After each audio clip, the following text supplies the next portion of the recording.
It's funny. I was just watching Bill de Blasio on YouTube, right? But if you're so confident in the job that you're doing, why don't you enable comments on any of your videos? Don't you want to know what the people are saying about you? Because if you're a true representative of the people, then that should be your priority. You should want to know what the people are saying because they're who you represent.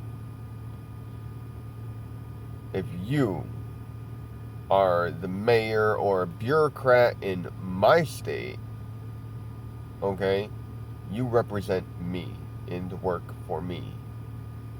So you should very much care what I'm saying about you. Because if it's not good, you should want to change that. Because my approval of you keeps you in office as long as you like. Until I decide you get term caps. At which time, you should support it because it's what we, the people, want. Okay? At no time is anything a bureaucrat does supposed to be what they want. Every decision that a bureaucrat makes is supposed to be made based on input and the will of his constituents or her. And that's the way a republic works. That's why they're called public servants. Okay?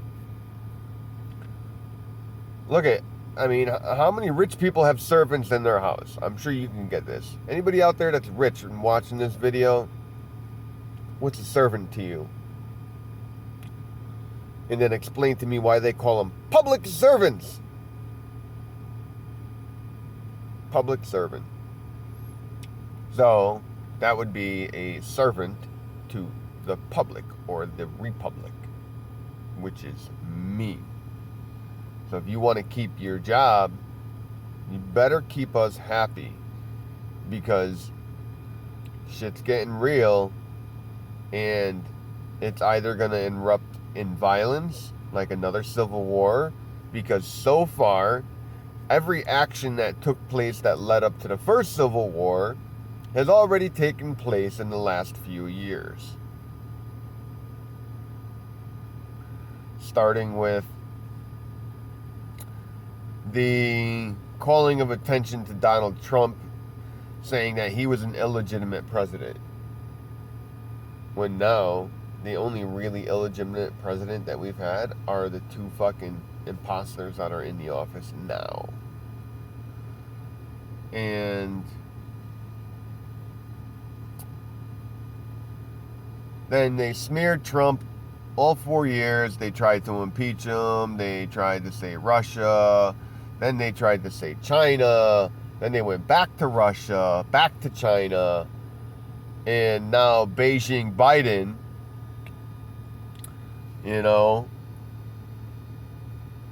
had help from big tech in manipulating the election. And then, I gotta say, Trump did screw up a little bit in Washington. He should have did more to stop or make sure that there was no violence that was going to happen at the Capitol. Like, he should have said, hey, let's go up there and we'll have a nice, tame, slow march, like a vigil. And then when we get to the steps of the Capitol, we'll stand there and have a candlelight vigil while they do the counting of the Electoral College. I was there at D.C.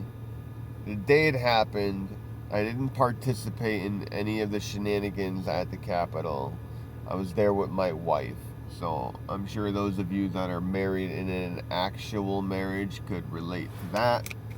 And, we went back to the hotel and went home the next day, And it's like they're just assuming everybody that was at the Capitol on the 6th was an idiot, and that's not true. I do feel like we were Pearl Harbored, okay? And what that means is like 9/11. The incident at the Capitol, which is what I'm going to call it. I'm going to call it an incident because it wasn't an insurrection, okay? It was an incident that was caused by the Capitol Police, okay? And I'm saying that as a witness.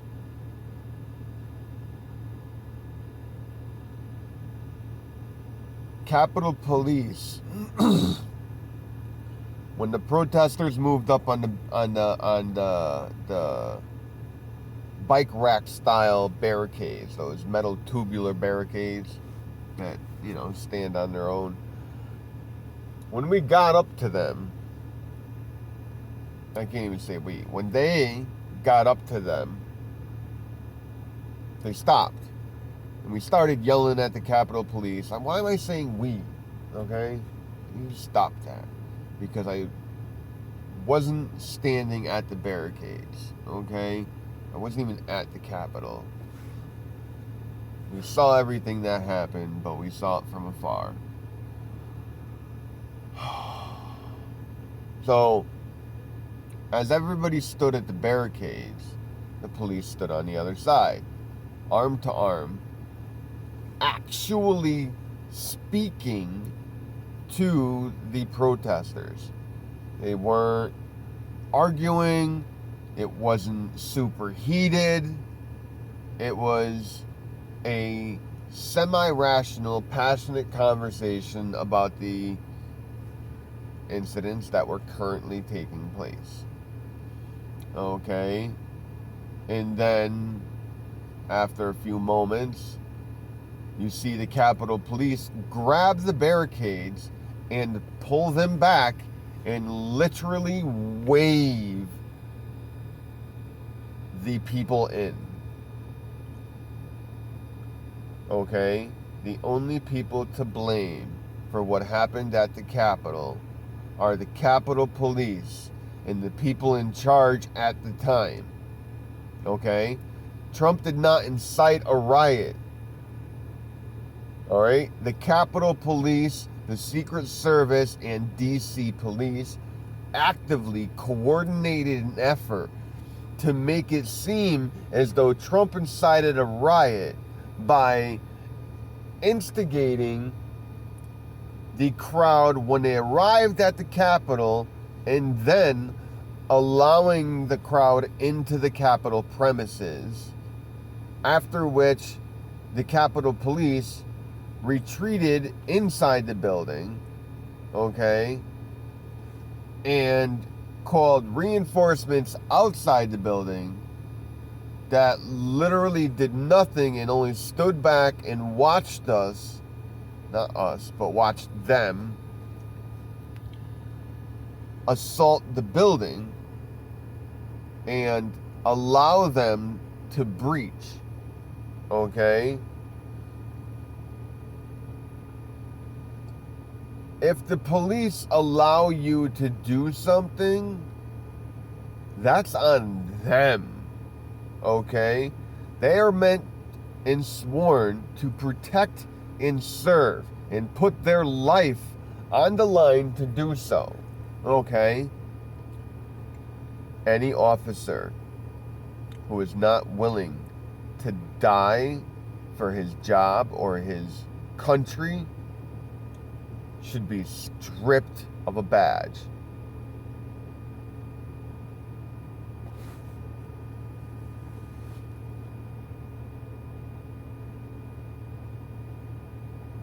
An officer that wears a bullet vest, a bulletproof vest every day to work, to me is not a coward. To me, that's bravery. That's somebody who wakes up every morning and consciously thinks and says, I'm going to put my vest on because I'm willing to stand in the path of a bullet. And I have the means to protect myself from being killed by a bullet, because getting shot with a vest on, it still hurts, okay? It's just, oh my God, yeah, it hurts, okay? Like, break ribs. Certain calibers will break your ribs. I think a 7.62 or bigger can break your ribs. I know they hurt. So, now that I've been rambling for a little while, let me know what you think in the comments. It's unreal how these things keep happening and people keep overlooking them. Okay? 9/11 was allowed to happen. Okay? And so was the incident at the Capitol, and so was COVID. Okay? COVID was caused. Alright? COVID wasn't an accident. It wasn't evolution. Okay?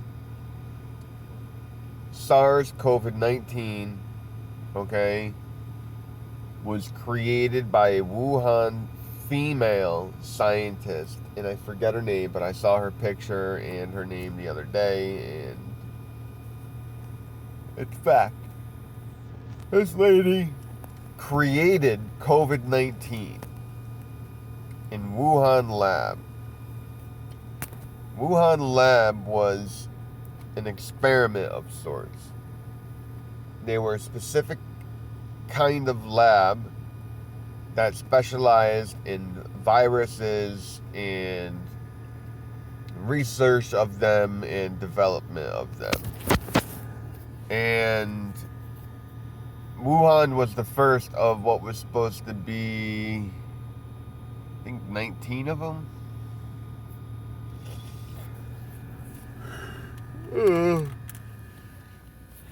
There's supposed to be 19 labs.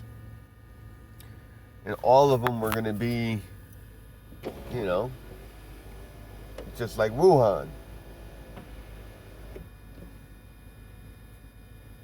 If that would have happened, if they would have had labs spread out, how much worse do you think this would be?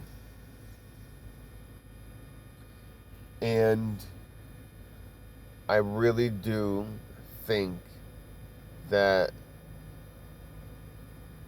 the deep state, or like Nancy Pelosi and her cronies, and maybe even Mitch McConnell might have had something to do with it, and maybe some other people, Hillary. But I think COVID, it wasn't an accident. COVID was done by somebody. Okay? I feel that it was either kind of like the movies, where you see, and somebody's working in a lab, and, the plot is they're going to go release this virus into the world, and it's going to kill millions of people, and they want a ransom for the antidote and all that BS, okay? So, the deep state gets together with CCP and coordinate an effort, or utilize one of the Central Intelligence Agencies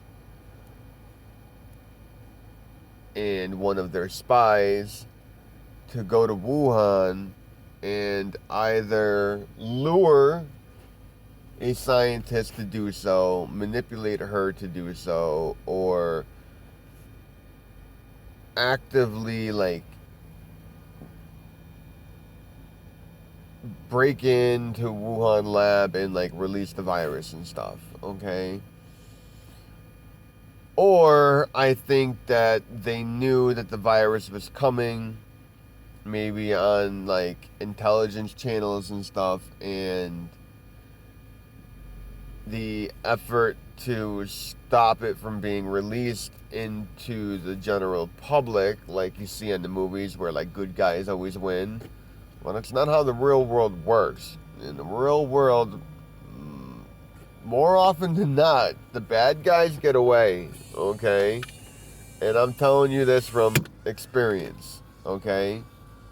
Because 99% of crime largely goes unsubstantiated, uninvestigated, or just not cared about, you know? Whether it's petty or it's just, you know, something else. It's just, it's unreal. I think everything in this last couple of years, these last 4 years, all the good things that Trump has done will not be overshadowed by COVID-19. Okay? He didn't cause it, and I think he did a real fucking good job at responding to it. Okay?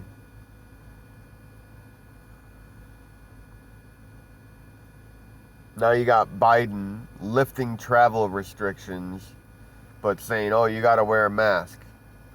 Well, believe it or not, per the Constitution and the Supremacy Clause and the First Amendment, you actually don't have to wear a mask. What you gotta say is that you're part of a religion that doesn't endorse the use of a medical device. You don't have to tell them what religion, you don't have to tell them anything. You just have to say, it's against my religion, I'm sorry I can't wear one. I'll go to hell. So, that's that. You know? Let me know what you think.